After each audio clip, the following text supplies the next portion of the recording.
Good evening. So I'm Rogie Legaspi. I have been a teacher for 23 years, and I'm so very honored to have been invited to be part of this panel out of the, 92,000 international teachers in the country.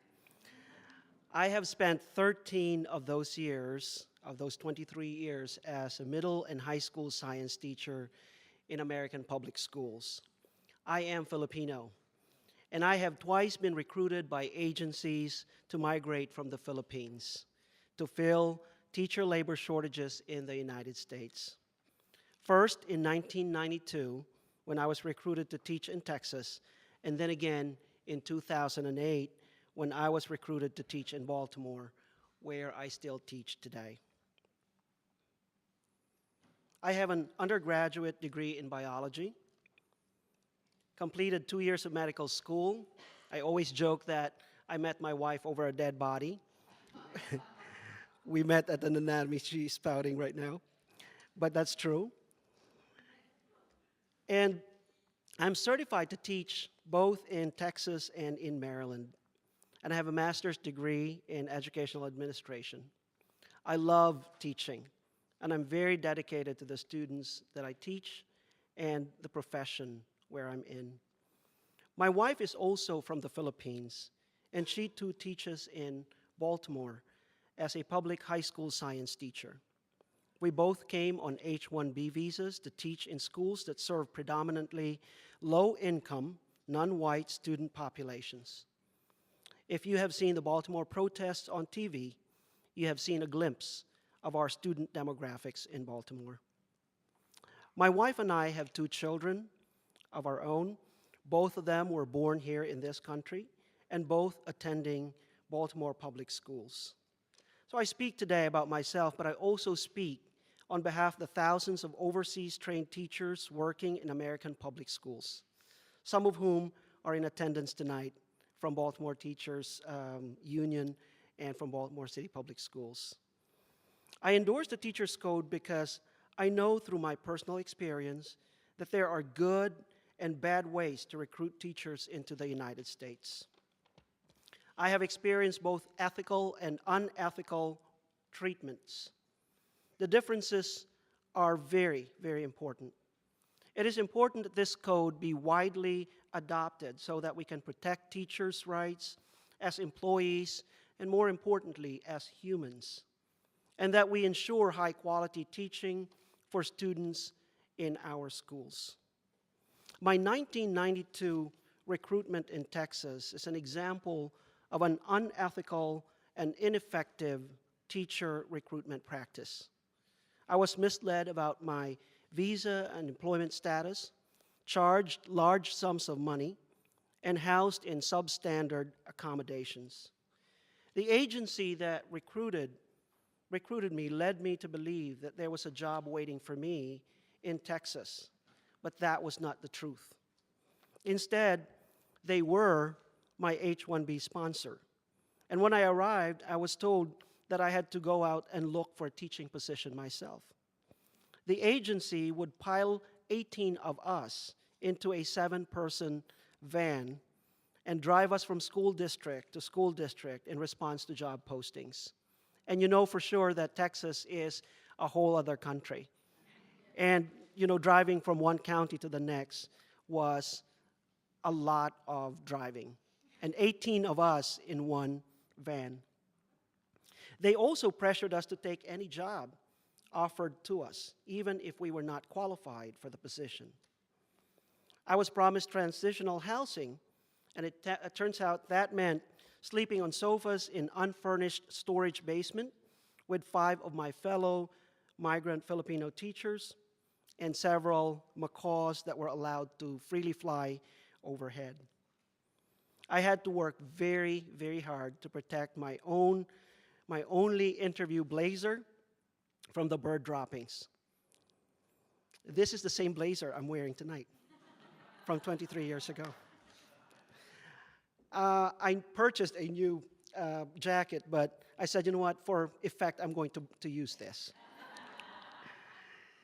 And I also wanted to prove that my efforts were not in vain. So it's had some holes now in many places. In fact, I was kind of ironing it today, and I said, oh my goodness, there are holes. But that's okay. After 23 years, it's also tight in the midsection. But I was told that after 23 years, fabric tends to shrink. So we were eventually moved into an unfurnished two-bedroom apartment where between 18 teachers, we slept in the living room. We slept on the floor. And initially, we had no water, no electricity. I arrived with about $150 to my name, but that was more money than any other teacher that arrived with me. The agency charged us placement fees and required us to sign over 10% of our wages to them for the first 2 years. In addition, they were constantly adding unexpected fees, like the fee that they used to charge us for the rides in that overcrowded van for interviews. My debt to them kept growing. Money was very tight, even after I got a teaching job. In addition to the 10% wage, I was teaching on an emergency teaching certificate and taking classes at the University of Texas to earn a teaching credential. As a non-resident, I had to pay 3 times the in-state rate for tuition. I fell behind in my payments to the recruitment agency, and they sent my debt to a collections agency where fees and interest were added to what I already owed. It was a very difficult time, and I feel fortunate to have been successful in my work and also in my education. Many of my fellow migrant workers were not as fortunate. I taught in Texas public schools for 6 years on an H-1B visa, and then spent another 6 years working in a Texas Catholic school on a religious visa. Before returning to the Philippines, I earned a master's degree in administration and was promoted to principal. I got married and had 2 children during my time in Texas. In 2004, I returned to the Philippines with my family to care for my ailing mother. In 2008, though, my wife and I were both recruited to teach in Baltimore City Public School System on H-1B visas, and we came back with our children. Our experience in Baltimore, on the other hand, was very different from the former experience I had in Texas in 1992. First of all, we interviewed with Baltimore City Public School System employees, and while we were still in the Philippines, we got some sort of an orientation. They gave us work contracts before we left the Philippines. We knew for certain that we were employed as teachers in the district. We were employees, and that certainly is very important. When we arrived, we were housed in a clean apartment with water, electricity, and airbed. Within a few days, proper furniture arrived. That was difficult times too, because it was 3rd of July when we arrived, and so it was a holiday. Representatives from the district guided us through the teacher certification process, and we felt well-informed, supported, and perhaps the most important of all, we felt respected throughout the process. The recruitment agency still charged us high fees, about $10,000 each, but there were no hidden and accruing costs. I knew upfront what I was responsible financially.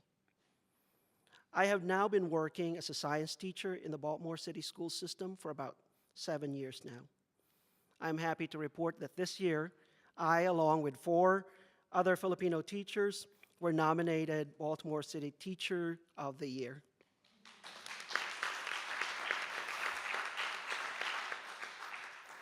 And recently, I was awarded the Metro Baltimore Alliance for Black School Educators Teacher of the Year Award. So we can be effective, again, with proper support. And many of us have been very, very effective. I am currently teaching at Hamilton Elementary and Middle School. I would like to continue teaching there for many years to come, but at this moment, that possibility is highly uncertain. The district has sponsored their international teachers' applications for permanent residency But the U.S. Department of Labor has denied the certification of our jobs as not meeting the labor market test, meaning they think that the school district could and should find American teachers to fill our positions. The district appealed the denials, and we are now all awaiting a decision. At any moment, we may get the news that we may stay teaching, or we may get the news that we have as few as 10 days to leave the country.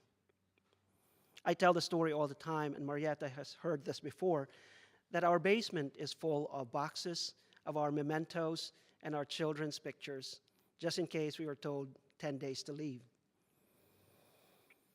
So a short time ago, my wife, my children, and I went to the anniversary of the attack on Fort McHenry. You're very familiar with this. This is the momentous battle that inspired Francis Scott Key to write the poem that became the national anthem of the United States. When the national anthem was played, both my American children put their hands over their hearts. They looked at my wife and they looked at me, and they asked why we were not doing the same thing.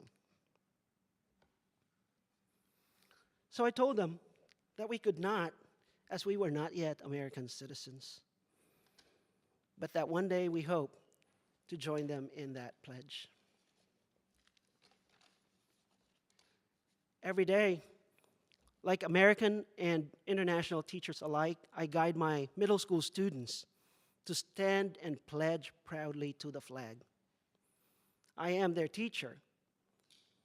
After so many years of teaching in this country, of dedicated service to the public schools, I hope one day that all international teachers who choose to may be able to join in proudly reciting the pledge as well.